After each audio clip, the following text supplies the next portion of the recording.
যারা mobile banking হিসাবে rocket account user তারা হয়তোবা ইতিমধ্যে অবগত রয়েছেন রকেটের পার্সোনাল অ্যাকাউন্ট ইউজের দুইটি টাইপ হয়ে থাকে। একটি হচ্ছে রকেট জেনারেল অ্যাকাউন্ট আর একটি হচ্ছে rocket remittance account. Rocket remittance অ্যাকাউন্টে ক্যাশ আউট চার্জ সম্পূর্ণ ফ্রি। উল্টো দিকে রকেট জেনারেল অ্যাকাউন্ট যারা ইউজ করেন সেক্ষেত্রে কিন্তু ক্যাশ আউট চার্জ অবশ্যই একটা নির্ধারিত হারে প্রদান করতে হয়। জেনারেল রকেট অ্যাকাউন্ট এবং রেমিটেন্স রকেট অ্যাকাউন্ট এই দুইটি অ্যাকাউন্টে আপনি সর্বোচ্চ ৫ লক্ষ টাকা পর্যন্ত ব্যালেন্স রাখতে পারবেন।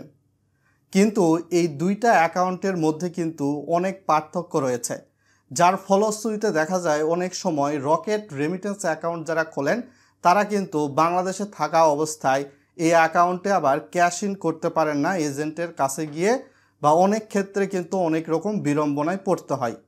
তো আজকের এই ভিডিওটা যদি সম্পূর্ণ কন্টিনিউ করেন তাহলে রকেট রেমিটেন্স অ্যাকাউন্ট এবং রকেট জেনারেল অ্যাকাউন্ট এই দুইটার মধ্যে আসলে ডিফারেন্সটা কি সম্পূর্ণ বিষয়গুলো জানতে পারবেন।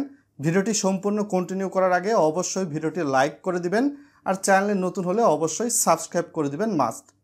তো বর্তমান সময়ে আপনাদেরকে জানিয়ে রাখি, রকেট রেমিটেন্স অ্যাকাউন্টে শুধুমাত্র বিদেশ থেকেই বিদেশি এক্সচেঞ্জ হাউসগুলো ব্যবহার করে কিন্তু আপনি ক্যাশ ইন করতে পারবেন, এবং এই ক্যাশ ইন হওয়া যে টাকাটা রয়েছে এই টাকাটা আপনি চাইলে rocket remittance account two remittance অ্যাকাউন্টে কিন্তু সেন্ড মানি করতে পারবেন। এর পাশাপাশি রকেট রেমিটেন্স অ্যাকাউন্ট থেকে রকেটের যে জেনারেল পার্সোনাল অ্যাকাউন্ট রয়েছে সেই অ্যাকাউন্টেও কিন্তু আপনারা সেন্ড মানি করতে পারবেন। এক্ষেত্রে কোনো চার্জ কিন্তু প্রযোজ্য হবে না। কিন্তু এর বিপরীত ক্রমে যখনই দেখা যাবে আপনি রকেট পার্সোনাল জেনারেল অ্যাকাউন্ট থেকে রকেট রেমিটেন্স অ্যাকাউন্টে টাকা সেন্ড মানি করার ট্রাই করবেন, এটি কিন্তু পারবেন না।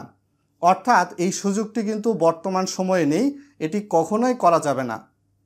সো এই বিষয়টার দিকে অবশ্যই আপনাকে দৃষ্টি নজর দিতে হবে। এটা ছিল মূলত রকেটের যে রেমিটেন্স অ্যাকাউন্ট রয়েছে এটির একটা বিশাল বড় বাধা বা অসুবিধা। আপনি রকেট রেমিটেন্স অ্যাকাউন্ট বা রকেট জেনারেল অ্যাকাউন্ট চাইলেই খুলতে পারেন দেশে বা বিদেশে থাকা অবস্থায়, নো প্রবলেম। কেননা এক্ষেত্রে আপনার পাসপোর্টও কিন্তু লাগে না, বা ভিসার কপিও কিন্তু অনলাইনে রকেটে সাবমিট করতে হয় না।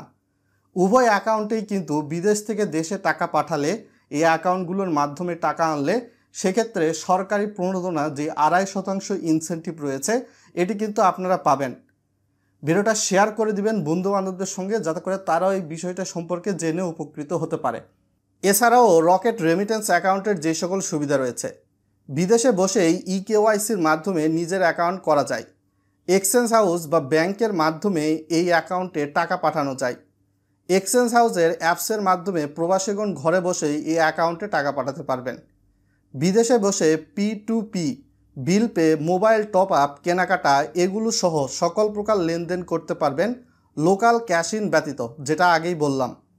এই অ্যাকাউন্ট থেকে রকেট রেমিটেন্স বেনিফিশিয়ারি অ্যাকাউন্ট বা রকেটের যে জেনারেল অ্যাকাউন্ট রয়েছে এই অ্যাকাউন্টে টাকা পাঠানো যাবে। রকেট রেমিটেন্স বেনিফিশিয়ারি অ্যাকাউন্ট এখানে সাধারণত রেমিটেন্স প্রাপক অ্যাকাউন্ট হিসাবে চিহ্নিত করা হয়। ইকেওয়াইসির মাধ্যমে নিজের অ্যাকাউন্ট নিজেই অথবা এজেন্টের মাধ্যমে অ্যাকাউন্ট করা যায়। বর্তমান রকেট অ্যাকাউন্টটি অর্থাৎ জেনারেল রকেট অ্যাকাউন্টটি আপনি চাইলে রেমিটেন্স রকেট অ্যাকাউন্টে মাইগ্রেট করতে পারবেন। এক্ষেত্রে ডাচ বাংলা ব্যাংকের নিকটবর্তী যে কোনো অফিসে যেতে হবে। বিদেশ থেকে এই অ্যাকাউন্ট খোলা যায়, রেমিটেন্স গ্রহণ করা যায়। P2P, bill pay, mobile top up, কেনাকাটা, মার্চেন্ট পেমেন্ট, ক্যাশ আউট সহ সকল প্রকার লেনদেন করা যায় লোকাল ক্যাশ ইন ব্যতীত। সো এই বিষয়টা এখন আপনাদের সামনে আশা করি স্পষ্ট হয়ে গেছে, আসলে রেমিটেন্স রকেট অ্যাকাউন্ট এবং জেনারেল রকেট অ্যাকাউন্ট কারা খুলবেন কারা খুলবেন না, এবং কাদের জন্য কোন টাইপের অ্যাকাউন্ট সাধারণত পারফেক্ট হয়ে থাকবে।